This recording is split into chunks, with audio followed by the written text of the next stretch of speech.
following is a presentation of WLCN 96.3 FM and WLCNonline.com. This live video stream is made possible in part by WLCN's live stream technology sponsor, Me Realty, located at 602 Keokuk Street in Lincoln, and online at merealty.com.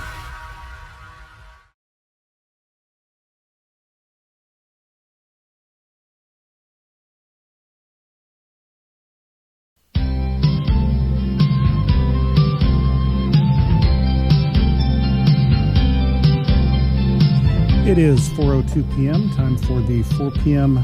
411 here on WLCN 96.3 FM. I am Loyd Kirby, the marketing manager here at WLCN, and we had so much content today that we're actually going to do an extended show during the second half hour, starting at 4:30. We'll have a couple young ladies in here to talk about the upcoming Touch a Truck event happening this Saturday. I believe it's at 9 a.m. at Scully Park in Lincoln. But for the first half hour, a return visitor, reluctant though he may be, Lincoln City of Lincoln Police, or not Police Chief, rather Fire Chief Ty Johnson. So, Chief Johnson, thank you for joining us. Absolutely, thank you. Sure thing. It has been, I was thinking back, Thursday, September 5th, about 8:30 in the morning, I was driving from the radio station to a LMH Community Health Collaborative meeting over at the Health Department. So I was going down Union, got there to about, what would that be, Pulaski Street, and I could smell something, and I thought, wow, it smells like something's hot. And I kind of turned and looked to the east, and I saw, oh, there's a couple fire trucks, there's some blockades up. I'm smelling something, doesn't look like anything too big. Looks like they're about done. Fast forward about an hour and a half later, a little after 10, I'm coming out of the meeting, heading back to the radio station, and then all sorts of smoke billowing, multiple vehicles there. So obviously that was a much, I was wrong. It was not the end of the conflagration. It was actually the beginning. And you got to run the show, I guess, basically, that day for that call, correct? That is correct, yeah. The fire came in at, I think, 8:03 in the mornings when we got dispatched there. Okay. So our crews showed up, and they had some light smoke showing from the rear of the residence on the second floor. And they made entry in there, and they did find fire, and they were actively extinguishing it. Lincoln Rural showed up as well, and they made entry with our crews also. When they got upstairs, they knocked all the fire down they could see, and they could already tell it started getting up into the ceiling. Okay, so let me go back. And folks, if you have questions for Chief Johnson, 217-648-5510, the number to call. You can also email your question, 4pm411 at WLCNonline.com. But you said the call came in. So what happens when the call comes in? How much initial information do you get? Is it just there's a fire and that's it? Or we had very little information. The original call was from an occupant of the building that is unknown to me who that is at this point, that they had a smoke detector going off, and that came on a landline to the firehouse. So Assistant Chief Coffey called over to dispatch and said, hey, we might have something going on. We had two crew members in one of our trucks doing their morning checks, so they already had the aerial in the air, and they were actually in it, and they looked over across town and said, yeah, we have a working fire. So that's how we found out about it. Okay. And so then when once that call comes in and you have very little information, how do you decide what happens next? Is it sort of an all-hands-on deck, everyone goes, or do you pick, okay, we're going to send the ladder truck and this unit, or how does that process? So on a structure fire, when it comes in like that, we do send a ladder and an engine, and it is everybody. If we've got a full crew, the individual shifts run a little different, so one crew might do 4 on the truck and 3 on an engine, run it that way, but pretty much the same thing. So we also get a recall of all 3 shifts, so we'll get all of our off-duty firefighters to come back in, and then Lincoln Rural is also called on the initial report of a structure fire. Okay. And so heading over to Sangamon Street, that's, 6 blocks maybe or so from Not very far. Yeah, so not too far a trip. You arrive on the scene. What did you see, like, immediately from the outside? Immediately from the front of the residence, or the front of the building, I should say, there was really no smoke. I made my way around the corner where the first crews that arrived had made. They got there before I did by about a minute. Mm-hmm. And there was a light to moderate smoke coming from the second floor. And we know there's apartments up there. We're familiar with the building. Mm-hmm. And so they had a hose line off and went up there. And to be honest with you, I thought, well, they're going to take care of it pretty quick and we're going to wrap it up and be done. And that's not how it turned out. Right. So then once you arrive on scene then, like you said, there's the apartments there, which potentially could have residents, pets, all sorts of things. There's the business or businesses below. The structures are not like individual freestanding structures. You've got structures that sort of share some of the, some of the innards and correct. What am I trying to say? The studs and just the framework. So what is your process then at that point? How are you, you're thinking it's almost done, and then I'm guessing things obviously, flame back up. And so what is going through your mind? How do you, I guess what I'm asking is, what do you consider in that situation? Like, these are the things we need to check and make sure okay, and then how do you prioritize those? Okay, well, obviously life safety is our number one priority. The first crew that went in did take a hose line with them. They were actively putting fire out. They also assisted in the initial search. So we're going to search a building regardless. If we're told people are all, everybody's out, we're still going to do a search. So they had knocked the fire down and they had done a search. Lincoln Rural's crew went up as well. I know Chief Coffey himself went up the front of the building staircase there, mm-hmm. and they did a search of that entire upstairs. The downstairs was already cleared, so we knew we didn't have an issue there. They thought they'd knocked the fire down, and we were just kind of looking at the conditions, and they could see it had gotten up in the ceiling, and that's when they make the next step to start opening the ceiling up to see how much extension they had of the fire up there. Right. Now, all of my fire knowledge comes from watching like Chicago Fire on TV and that, but once you open that ceiling up then, and if there's fire going up there, doesn't that push of oxygen, doesn't that actually, or has the potential to make the flames, sort of increase in seriousness? It can a little bit, but you have to open it up to get to it, because that fire is going to spread, as far as you let it, basically. Mm-hmm. And when they started opening the ceiling, they encountered multiple ceilings, possible multiple roof, on the exterior and everything, and it was a struggle. We were down on manpower at that point. We've made more calls for mutual aid to come in, basically for manpower, just to get crews rotating in and out to be opening the ceiling up in there, and they worked on that for quite some time. Okay, so you mentioned the mutual aid calls. Mm-hmm. What does that process consist of? Do you just call out, and is it just anyone who can come does come, or is it more of a proximity thing where the closest people come and then it's more of a proximity thing? We have certain departments that we work with regularly, so Atlanta's one of them. We called for Atlanta pretty quick to come down and help us out, but we have actual prearranged they call them box cards, Mavis box cards. So I can tell dispatch to give me a third alarm, and it'll bring certain departments. Mm-hmm. This was starting to get bigger than even that, so we were just calling out for, I don't care who it is, get me the next available, mm-hmm. for manpower. Right. And that's what we kept requesting. Mm-hmm. That went on for probably 30, 45 minutes before I realized that we need to start requesting other resources. So, okay. Yeah. We're not quite to 10 after, but let's go ahead and take our first break. Once again, our guest is City of Lincoln Fire Chief Ty Johnson, and he's sort of recounting his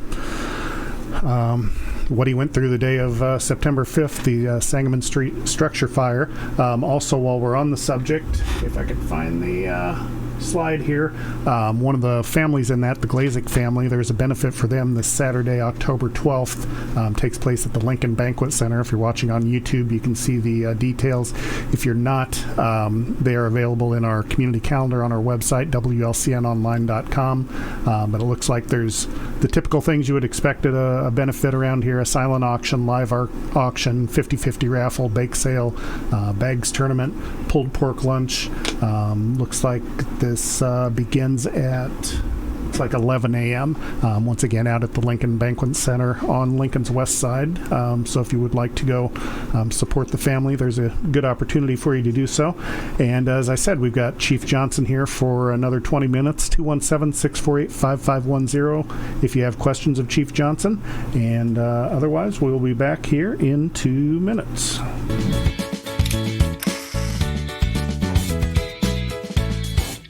Culver's is a family restaurant. To me, that means being the place that puts a smile on everyone's face. We're famous for our cooked-to-order butter burgers and frozen custard made daily inside our restaurants. But we've always believed more menu options mean more ways to brighten your day.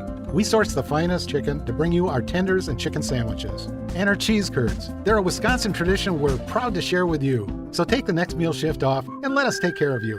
Welcome to Delicious. Culver's, home of the Butterburger, 2530 Woodlawn Road in Lincoln.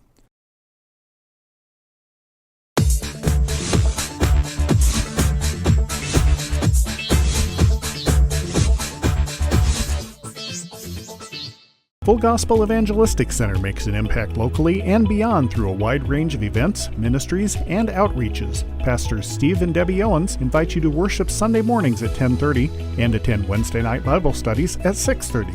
Connect with FGEC online, follow them on Facebook, download their app, and visit their new website at myfgec.org with live YouTube video streams as well as recordings of services and special events. Full Gospel Evangelistic Center, 304 North McLean Street in Lincoln.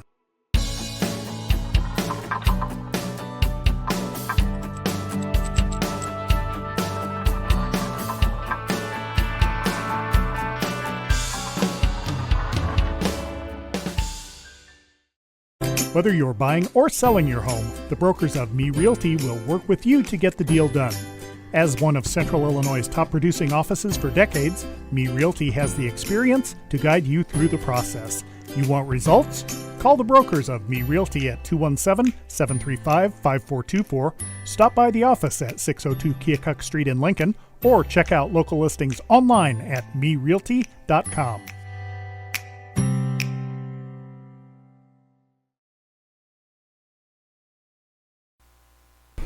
And we are back on the 4 p.m. 411 here with Lincoln, City of Lincoln Fire Chief.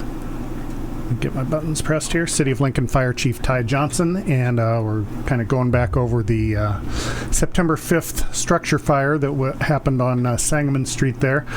So right before the break, you were telling me how you went ahead and called for outside assistance and then decided this is going to be big, so you need even more outside assistance. And so you said it was sort of a proximity thing, that you've got those departments you regularly work with that are sort of the first wave, I guess, of your extra assistance. Do you remember how many different departments came, and what was the furthest away one?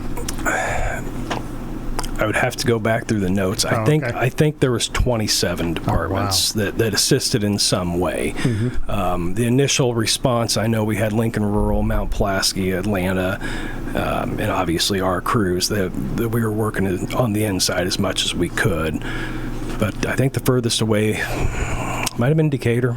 Oh, okay. Yeah, it might have been Decatur. Yeah, that's a pretty good jump. Plus, bringing that down 121 couldn't have been too much fun. It can't be fun. Can't be fun.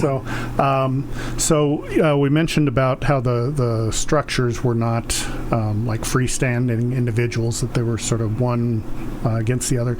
Did that present any unique challenges for you in fighting the fire? Is it like sort of like a row of dominoes, that if this one, something happens here, the rest of the structure can be impacted by that? It did. The crews inside, they were making headway on the fire up in the ceiling, and then they would find more, and then they would think they got it, and then they would find more. And this went on for an hour and a half is how long they worked on the inside. And as the conditions were changing, though, and getting worse, myself, the 3 assistant chiefs from Lincoln Fire Department, the chief from Lincoln Rural, the chief from Atlanta, and 2 chiefs from Decatur chiefs weren't there yet. We were all kind of standing around talking that, maybe this is time. We don't want to lose the block.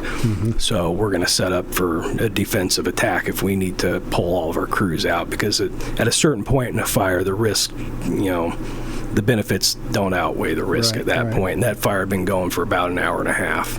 Okay.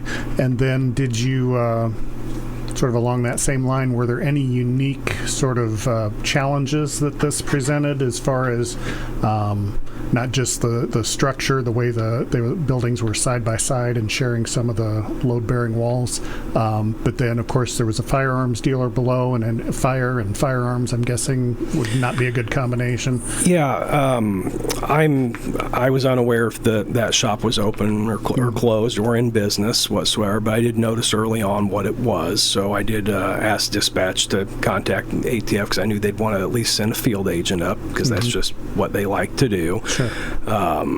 It didn't really give us any issues on the firefighting aspect of it, but at the end of the fire, it did change things a little bit, because they held federal jurisdiction, so they took over all the investigation, which was a real relief, to be honest. I mean, it saves us a lot of manpower. Sure. And so that's what they did. Okay. And then so then what how long did you have personnel on the scene then that day? We were there at least 2 days. We were there until, I think actually brought some of my notes here. Let's see. It's okay. I've got a video of the fire running right now, so people can't see you looking at it. The fire was under control at 3:31 p.m. Okay. So it's about 7-8 hours that we were there really working before we could determine it was under control. And then, but you mentioned you were there a couple days. That's just in case there's something that reignites or flames up or something. Pretty much. We just kind of babysit the buildings for a while and keep the scene secure. Obviously, it was an open investigation at that time as well. State Fire Marshal's office was also called in to assist due to the size of the building and everything else. So. Okay. Yeah. Once again, we're talking with City of Lincoln Fire Chief Ty Johnson. 217-648-5510. The number to call if you have questions, or you can email your questions 4pm411@wlcnonline.com. So we kind of talked about your responsibilities during the active fire and getting that under control. What sort of things have you had to deal with since then? I mean, obviously you mentioned the babysitting aspect of making sure nothing else flamed up, but what other types of duties that you might be going on behind the scenes that you've had to deal with? From our standpoint, from the fire department, we haven't had a whole lot to do with it. We've been left out of the investigation completely. Again, that's wonderful news to me. The city, the code enforcement office and all that, they're working with the building owner. But other than that, the fire department, we've pretty much stayed out of the way since then. Okay. But I would like to go back to the active firefight at the time that we went from an interior attack to a defensive attack. We kind of made that decision that we wanted enough trucks to cover that block. So we called in aerial ladders from multiple different areas. Decatur sent one, Sherman sent one, Lincoln Rural's was there, ours were, and we had 5 ladder trucks set up. Oh, wow. So we knew we were going to have a water supply problem. The one hydrant we were working on was maybe a 500 or 600 gallon hydrant, and I could see one at the end of each block. So one of the Atlanta guys, I said, set up a water supply for us, because that's what they do. The rural departments, they use the tankers. We don't use them. So I said I want to support up to 5 trucks, and they took that over. And then one of our lieutenants jumped in and took over a second site, and then one of the members from Lincoln Rural took over a third site. Okay. So they actually had 3 different drop tanks set up that the tenders were running water to, and during that whole time we never ran out of water. Oh, very nice. And they went on their own channel, they did their own thing, they called for their own additional resources. It was one of those things I delegated, and they just did it and did it well. Yeah, because I know my wife was driving out 5th Street, and I'd mentioned about, this is a lot bigger fire than I thought it was. And she said, well, I'm out here by the bowling alley, and there's fire trucks, looks like a tank truck or water supply truck out here. What in the world? What are they doing out here? And I'm guessing that's strategical as far as you want as few personnel in the way as possible, but you want them close enough that when you need them, they're not too far away. Well, and they're also taking water from hydrants at different areas of town. We had them out on the west end, we had them out at Eaton, and then even on the east end of town. That way they weren't drawing off the same water mains to try and fill up and bring it to us. Right. So okay. do that. All right. Well, we're at 20 after, so we'll go ahead and take our second break. Once again, we're talking with City of Lincoln Fire Chief Ty Johnson, and stay tuned at 4:30. We will not be ending the show. We're scheduled to have Heather Martin as well as Tammy Bunner in talking about the Touch a Truck event happening this Saturday, October 12th at Scully Park. But as I mentioned, we've got Chief Johnson here for about 10 more minutes. So if you have questions of him, 217-648-5510, the number to call, or you can email your questions, 4pm411@WLCNonline.com. An accident or injury can happen any day. If you're living without health insurance, now is the time to find a health insurance plan to protect you and your family. New, low-cost plans cover doctor's visits, hospital stays, prescriptions, preventative care, and more. And you could get a tax credit to help you afford insurance. So call me, Dara Entwistle, 217-737-7581, to help you find a plan that's right for you.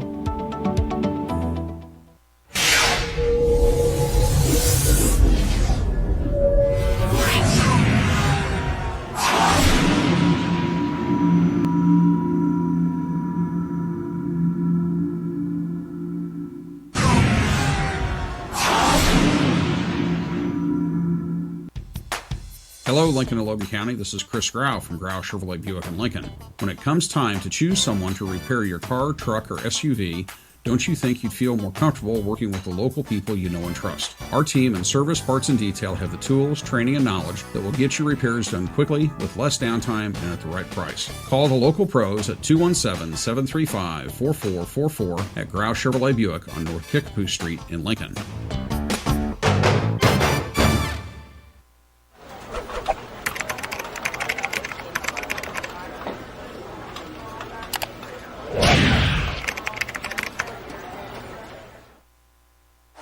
Hi, Joe Ryan here with Country Financial.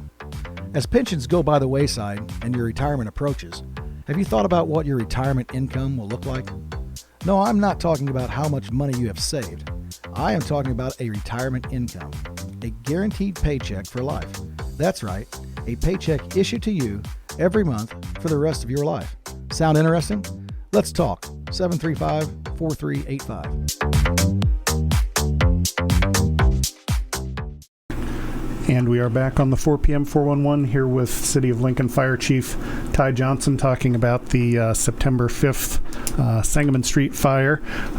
So you were telling me that you're basically, everything to do with the fire is sort of out of your hands right now, that other entities and jurisdictions are doing the investigation, and so you know as much as the rest of us. That is absolutely correct. And it's a nice feeling. It's a different feeling. But it's a lot less work and it's a lot strenuous. You know, we only have 21 guys and three guys are inspectors, but the federal agencies, they've got deeper pockets than we do. Sure, absolutely. So the one aspect we haven't talked about was the outpouring of support from the public. I know I saw the day of the fire some Facebook messages, and I saw a few photos of small mountains of Gatorade and drinking water and so forth. So that, as a fire chief, that had to be a good feeling to know. It was wonderful. The fact that everybody stayed back, everybody stayed out of the way, everybody did their best to not interfere with the efforts. That was the first thing I noticed, because we had multiple departments in town,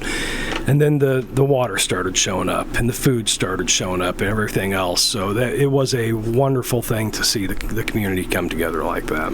And it was all walks of life, the way it sounded to me. There were individuals, there were businesses, there were churches, there were so many people. I don't even know who donated. And in my press release, I said it was so numerous I couldn't begin to say thank you to everybody. Yeah, so if you do, you're obviously going to miss. Somebody. So, yeah. Absolutely. So that.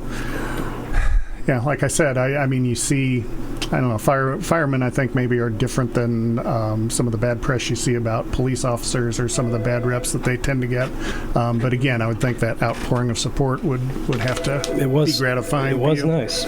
All right, so we do have a caller here. Let's see if I can get the technology to work. And caller, can you hear us? I sure can. Can you hear me? We can. So if you would like to speak to Chief Johnson, go ahead. I would. So I know you touched base on that the investigation is out of your hands. Have they relayed to you an ETA of when, preliminary results will be available, or, be wrapping up at all or not, or a timeline of the investigation at all? They have not. We are 100% out of the investigation. Will they make that public then for the news media, or how will they go ahead and release that information on that investigation? That's also a question I cannot answer. I don't know. Sure. If and when they do release it to you, would you guys be making a formal statement then? We will not. We're not going to make a statement on their investigation. Sure. I didn't know, after it was released. So anyway. Well, kudos to all of you and the departments. And I know I saw Buffalo, Heart there. It was crazy where they were all coming from, to come in and help. So, kudos to everybody. So it was very well ran, like you said. Well, thank you very much. Thanks. All right. Thank you for the call. So, again, there were, how many departments did you say? I believe it was 27. Like I said, I would have to go back and double check. It was a lot. And it was just, most of those departments were there for the water shuttle. That was the big thing. We had our core group of manpower firefighters, and then the water shuttle is a different animal, and they handled it very, very well. And so I'm assuming, again, all of my knowledge of firefighting and law comes from TV, watching dramas. In terms of chain of command, you mentioned like the ATF would be called, and they would sort of take over or take jurisdiction, at least in terms of like the firearms portion. Were there any issues as far as all these different departments coming together? No. Our chain of command worked out very well, and there was multiple times throughout the day that if I was in command and I needed a break, I would pass command to one of my assistant chiefs. Or we split it to command and then operations, and they had two different, responsibilities.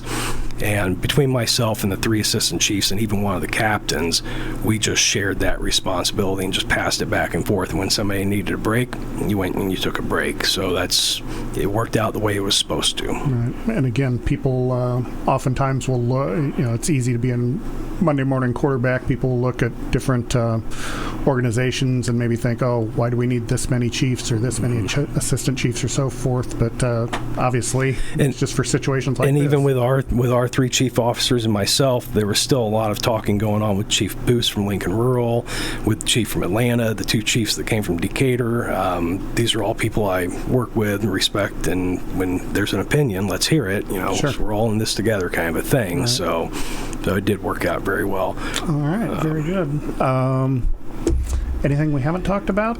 We did utilize some technology that I'm not used to using on fire scene. Emergency Management Agency, Logan County EMA showed up, and they had their drone that's equipped with the FLIR camera, the thermal camera. Mm-hmm. We used that quite a bit during the fire, especially during we used it both during the interior attack and the defensive attack, because he could put that up even through the smoke and see, are we spreading to the next building? Where do we need to put water to keep it from spreading to the next building? Because that was the main goal once we went defensive, was we're not going to lose anything else besides what we have already lost. Mm-hmm. And that was a unique thing that I'd never utilized, and it worked out to our advantage. How long have you been fighting fires? 24 years for the city of Lincoln. Okay. And is this the biggest one you've had to deal with? Probably not. It's one of the larger ones. Scully Building was a large fire. Oh, right. Yeah. The Simonson fire was obviously a large fire, but this one was large as well. So. Largest during your tenure as chief. That's correct. So that is correct. Hopefully the last one. Yeah. I agree. The one other thing I was going to ask, which has nothing to do with what we're talking about now, you mentioned the water supply issue in that area, and the capability of the hydrants in that area. Do those have a lower output simply because that's how they were built, or are they a little bit older where they don't have the capacity of some of the and I ones? don't want to speak on, Illinois American Water owns the hydrant system, so they would be much more knowledgeable about it. I do know that there are different size mains through town, and we kind of have an idea with what's what, and we kind of have an idea of what they're going to flow. You could have a 10-inch main and a brand new hydrant there, and it's not going to put out the kind of water that we were going to need anyway. So that's why we just opted to use the drop tanks on the 3 different corners and work it that way. That way we had an unlimited supply of water. I didn't know, since there were older buildings there, if the hydrant system was necessarily older, if those are separate. And I'm sure, I know the one line, I think on Pulaski, there's one of the smaller ones. I think it's a 6, but either way, we kind of just knew that once we started with the aerial devices, we were going to be flowing up to 1,000 gallons a minute per device, and I called for 5. So quick, simple math says that any hydrant is not going to keep up with that kind of water flow. A little bit of water there. So. All right. Well, Chief Johnson, thanks for your service and for your leadership through that. And as we said, I hope that's the last time you ever have to deal appreciate with that, like that, and I hope we don't deal with it too. And again, I would just like to thank all the departments and all the community, because again, it was a team effort on that, and I definitely want to give that credit where it's due. All right. Absolutely. So thanks. We'll have you back again in a few months. This live video stream is made possible in part by WLCN's live stream technology sponsor, Me Realty, located at 602 Keokuk Street in Lincoln, and online at merealty.com.